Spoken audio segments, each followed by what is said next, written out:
we got a burnt valve, boys. Oh my God. This is a sad day, boys. All right, at this point, I am pretty much convinced that we have a burnt valve, but we have one last thing that I can check before we do a leak down test, and that is for an intake leak. If we have an intake leak somewhere directly on cylinder 2, that could cause a misfire. I doubt we do, but it doesn't hurt to check. So let's pop the intake off the turbo. I got a boost leak tester kit right over here. We're gonna get this thing hooked up and see if we have any boost leaks. I will link this boost leak tester in the description. I just got this off Amazon. Oh! This boost leak tester is a piece of shit. Well, we can pump air in there and spray around at least. I hear a leak somewhere. This is where you get out soapy water and a light. And you start spraying.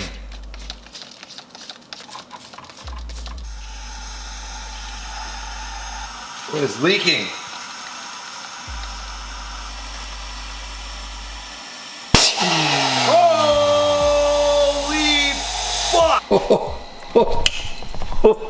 Oh, that regulator does not work. That said that was only 25 PSI. Maybe don't buy this boost leak tester off Amazon. That just shot from there onto my light. It is good to be alive. That could have taken my face off. As Daft Punk would say, one more time. I want to stand away from this thing. It's gonna kill me. I hear leaks. Well, I found a boost leak, but it's not on cylinder 2. There's no way that's causing a cylinder 2 misfire. But it's on my fuel pulse damper on the passenger side. Pull the hose off, you'll hear piss. Ain't no way that's causing a misfire. All right, boys, we found a pretty big leak here. Check this out. Right on the O-ring on the cold side of the turbo that bolts it to the turbine housing. I was wondering why it was pissing so much air right here. And look at this. It's not cracked anywhere. It's just that O-ring is pissing. Look at all those bubbles. So we have our whole cold side housing of our turbo is leaking, and on the fuel pulse dampers a little bit. It's a very slow leak on those though. But like I said, I don't see that causing a single cylinder misfire. Although I do hear something going on under here too. I'm not sure what it is.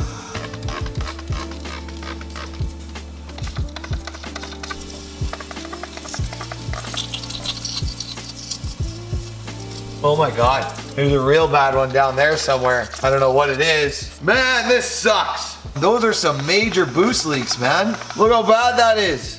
On this whole side of the turbo, that O-ring on the cold side of the turbo is not sealing at all. It is just pissing air everywhere. That coupler right down there is also pissing air like crazy. So those are the two bad boost leaks I see right now. I'm gonna pull that coupler off and pull the cold side of the turbo housing off, see what's going on with the O-ring there, reposition everything, get it sealed up, and then we'll take this thing for another drive and see if the misfire is still just as bad.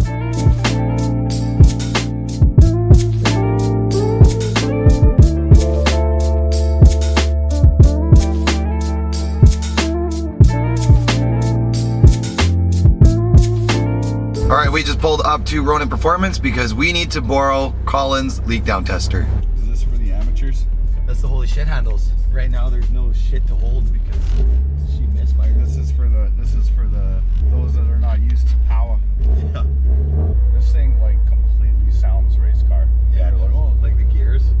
Yeah, everything. Like it's so raw. Like watch this. I'll go, I don't know, 10 PSI, it'll be nothing.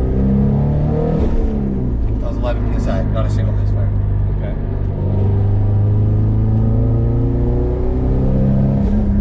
Still nothing. That was like 12 PSI. 15 PSI, no misfire. What's happening?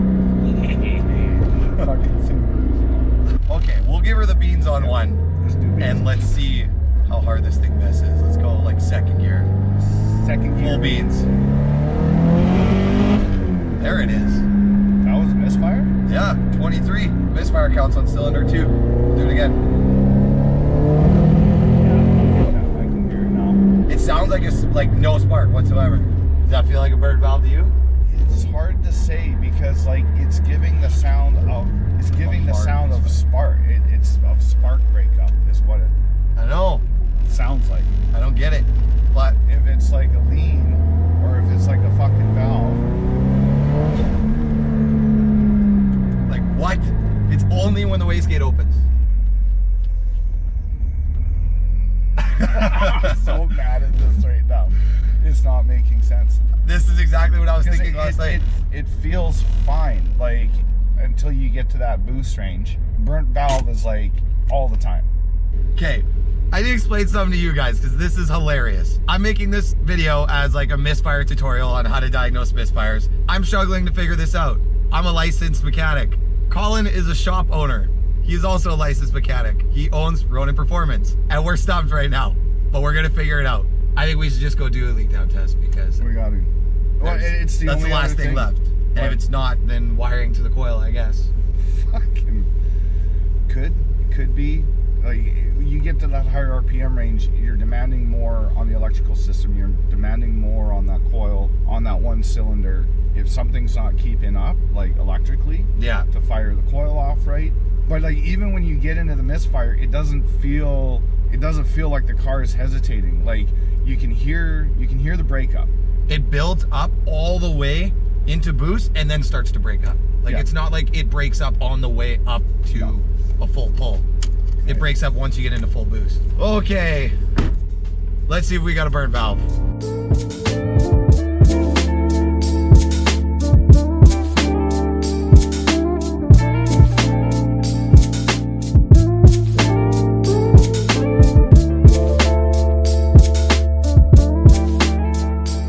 So we pulled the plug out of cylinder 2, and this plug literally looks like it has not been firing whatsoever. So I'm not convinced we have a burnt valve anymore. Now that we put fresh plugs in this, and that plug looks like it has not had any spark on it whatsoever, we're gonna do a leak down test, but I think this leak down test is gonna pass. And once it passes, now that we've pretty much ruled everything else out, we're chasing an electrical issue to that ignition coil. So now we're gonna hook up this leak down tester right here, crank the cylinder to top dead center, and we are gonna listen for air coming out of the intake, the exhaust, or we're gonna take the oil cap off and see if we can hear it coming out of the crankcase, which would indicate a bad head gasket or bad piston rings.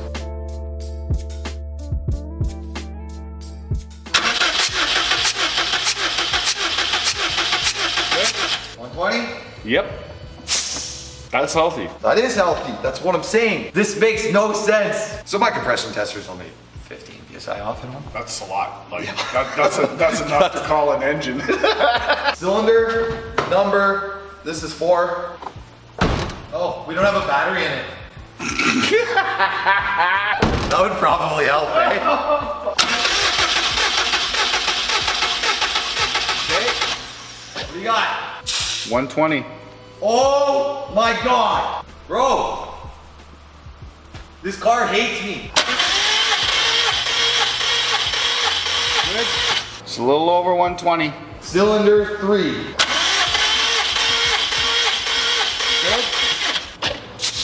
125. Yeah. Fuck off. Okay, so we did a compression test on all 4 cylinders. They're all at 120 PSI since we used a proper Matco compressor tester versus my shitty Princess Auto one. So now we know compression's good on all 4. Realistically, we shouldn't have any leak down. I'm gonna do a leak. We just did a leak down test on cylinder 1. And we pretty much had 0 leakage. The regulator on the air compressor is dialed to like 90 PSI or 110 or something like that. We can't really go anymore. This cylinder is at 120 PSI plus 25 pounds of boost. So it sees about 145 PSI pressure. So we're just gonna dial this thing up to 100. And if she's below that 20% or 0% leak down, she should be good. Yeah, I'm gonna say if it's leaning a little more towards, because the other one, it was almost pretty much right on the line between like 0 and 20. It was like sitting right around in here. Yeah. If we get that little extra bit of PSI in there, probably would have moved it into a 0. So as long as we see somewhere in the same area as a known good cylinder, she is good internally. Let's hope for the best, boys. Since we're at a loss here and literally everything is checked out and we can't figure out why this misfire is happening. I love how this video went from like a how to diagnose a misfire to now we've ruled out everything and I don't know where to go with this. But that just shows that it's not easy. Like this stuff doesn't just get handed to you. Sometimes you really gotta dig deep to figure out what the problem is. So what I did just for shits and gigs here, I pulled the little injector dynamics or cob extension harness off of the cylinder 1 injector and I swapped it to, or not cylinder 1, sorry, the cylinder 2 injector, and I swapped it to cylinder 4. We're gonna see if the misfire falls to cylinder 4 just off that harness. And if it doesn't, since we've already verified everything else is good, at this point, I'm checking wiring to the coil. Because I know I said before that the spark plug was not burning, but I looked at all the other plugs and all the other plugs look the same. They're just brand new and haven't seen enough boost yet. So I think the spark plug's firing, but at this point, anything could happen. So we went through and re-gapped all of the plugs to 26. We had 26 thou? 26, yeah. Okay, I'll try and do this with two people. This is weird. This is tough. Right there. 26 thou. All 4 of them are like that. So we're gonna slap all these back in now that we flipped that injector harness, put all new fresh gap plugs in. We're gonna put all the ignition coils back in and take this thing for another rip. It can't be an internal engine failure because we just leak down tested it and compression tested it and everything checked out. Okay, we're gonna do a couple minor pulls and then we'll do a big boy pull. I'm kind of nervous. What about a big girl pull? Fuck. What? No, there's no way. There's no way. There's no fucking way, dude. What did you pull to? What was the boost? What was your boost, man? 16 PSI there. 16? Watch out, Yaris. We're gonna give her the beans here. Fucking rip it. Full tits? I better fucking... Yeah, let me feel it.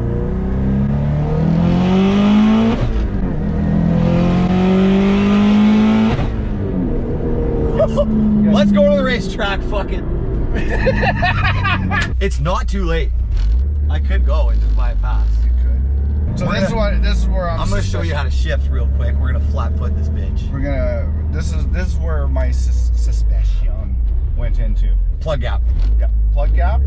And I am still going to recommend you get a set of one step holders and gap them down to 26. Don't like that, because this is what I think happened. Sorry, Dad. The plug probably opened up. You're right. This engine proceeds to be indestructible though, somehow. Yeah. Indestructible today. Should we launch it? It's up to you, man. I've never been in a car where someone knows how to launch it. I don't know how to do it right. You're pumping my tires here. Hell yeah, bro. Let's go. All right, let's do it. I'm not gonna like. You're not gonna have a good reaction. No, I'm not gonna flex here because I've been in a lot of fast cars, right? Yeah. So but I've never been in, because I know how you shift. You're like a really good racer. You're good at launching and shit, and you're good at shifting. I want to feel what it's like to be in a car with someone that actually knows how to fucking drive. You're being generous. I don't really know how to drive. Right. Okay, you ready? You ever